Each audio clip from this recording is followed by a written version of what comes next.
Bienvenidos a esta sesión. El día de hoy revisaremos cómo determinar la constante de equilibrio cuando esta constante de equilibrio está en función de la temperatura. Revisaremos un ejercicio que nos dice que se desea calcular la constante de equilibrio químico para la reacción de formación de etanol a partir de la hidrogenación en fase gas de etileno a 150 grados centígrados y a 300 grados centígrados. Lo primero que debemos tener es nuestra reacción, que nos dice que una molécula de etileno reacciona con una molécula de agua para formar una molécula de etanol. Eh, Posteriormente necesitaremos nuestros coeficientes estequiométricos de la reacción y se colocan aquí, estarán simbolizados con VI y serán negativos para reactivos y positivos para productos, ya que de acuerdo a la ley de balance de materia, la generación es positiva y el consumo es negativo. También para poder resolverlo necesitamos algunos datos de tablas. Estos son datos ya reportados que se pueden encontrar en bibliografía. Necesitaremos la entalpía estándar de formación para cada uno de nuestros compuestos involucrados, la energía libre de Gibbs, también a condiciones estándar de cada compuesto y las constantes Sp. Aquí la entalpía estándar de formación y la energía libre de Gibbs usualmente están reportados en kilojoules sobre mol. En el caso de las constantes Sp están reportadas en joules sobre kilogramo por Kelvin. Por lo tanto, cuando hagamos cálculos con la entalpía de formación y la energía libre de Gibbs, se necesitará convertir el resultado a joules para que al final se pueda hacer el análisis dimensional y no haya errores. Todos estos datos están reportados a una temperatura estándar o a una temperatura de referencia. Esa temperatura son 25 grados centígrados, es decir, 298.15 Kelvin. Necesitamos otros dos datos adicionales para poder resolver todo este ejercicio, que es la constante de gas ideal expresada en joules sobre mol por Kelvin y nuestra temperatura de reacción. Primero analizaremos cuando la temperatura de reacción son 150 grados centígrados, pero como nuestro análisis dimensional nos pide que la temperatura esté expresada en Kelvin, pues hará la conversión. Y tendremos que nuestra temperatura de reacción serán 423.15 Kelvin. Después deberemos determinar la constante de equilibrio en función de la temperatura, o aquí se muestra cómo se determina, cuál es la fórmula. Y nos dice que la constante de equilibrio cuando es función de temperatura es igual a la exponencial de menos la energía libre de Gibbs de reacción a la temperatura de reacción entre la constante de gas ideal por la temperatura de reacción. Para poder conocer la energía libre de Gibbs de reacción a la temperatura de reacción, nos apoyaremos en la ecuación de Van Hoff, porque la ecuación de Van Hoff nos permite conocer este parámetro en función de la temperatura de reacción.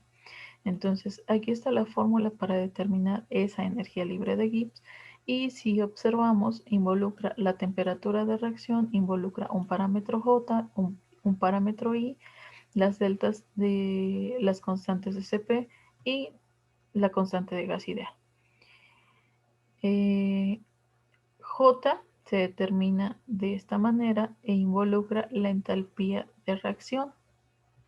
Después también tenemos aquí cómo determinar el parámetro I, que a su vez considera a J, y las temperaturas de reacción, así como las constantes de Cp, las deltas de las constantes de Cp.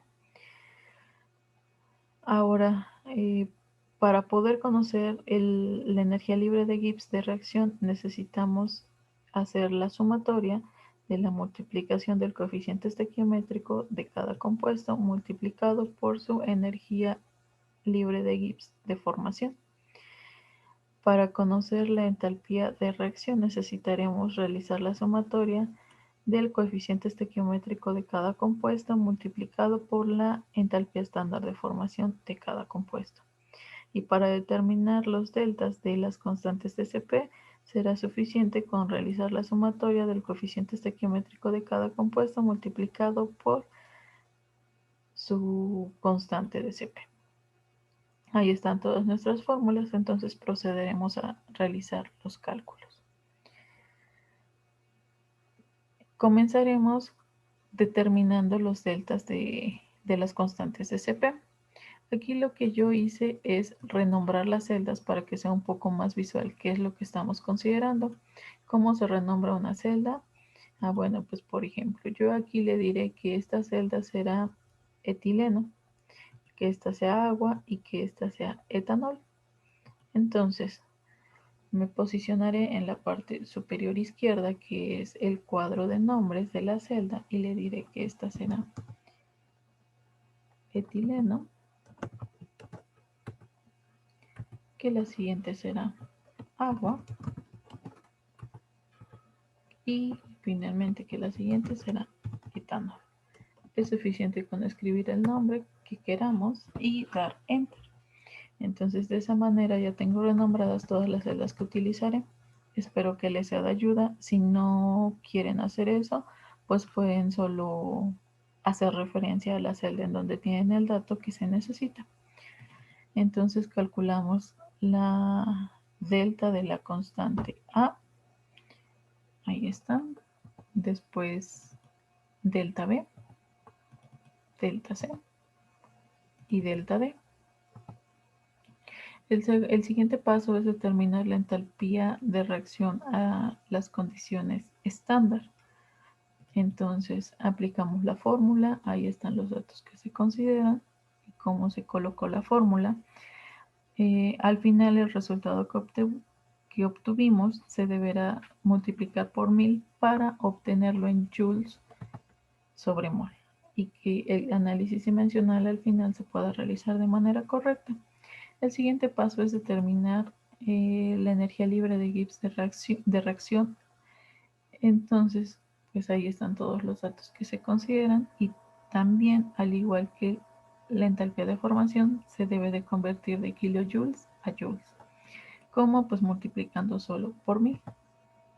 Después se deberá de calcular J. Ahí está J. Ahí está todo lo que considera que son las deltas de la constante de Cp, la temperatura de referencia y la entalpía de reacción. Después procederemos a hacer el cálculo de I. Ahí tenemos todo lo que se necesita para el cálculo de I. Se necesitan los delta de las constantes de Cp, la temperatura de referencia, la constante de gas ideal, la energía libre de Gibbs de reacción y J.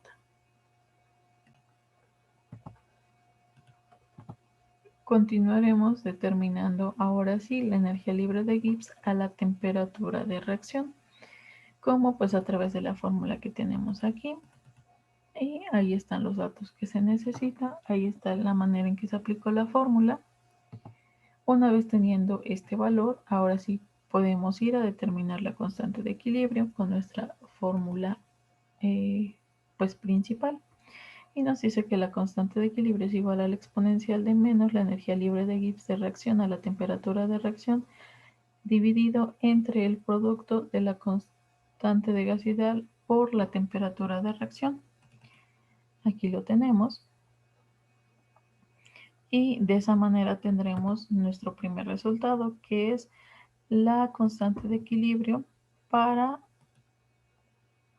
150 grados centígrados.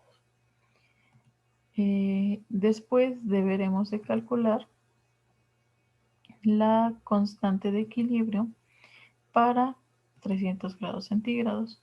Aquí hay que recordar que la constante de equilibrio es un valor adimensional. Si ustedes realizan el análisis dimensional, nuestra constante de equilibrio queda sin unidades, es decir, es un valor adimensional.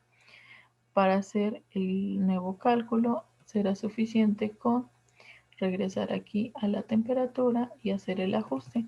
Ahorita lo tenemos que calcule a 150 grados centígrados, le diremos que ahora lo queremos a 300 y serán 573.15 Kelvin. Entonces aquí está nuestra constante de equilibrio para 300 grados centígrados. Entonces podremos ver que para esta reacción A mayor temperatura, menor constante de equilibrio. Eso es todo por la sesión de hoy. Muchas gracias. Hasta luego.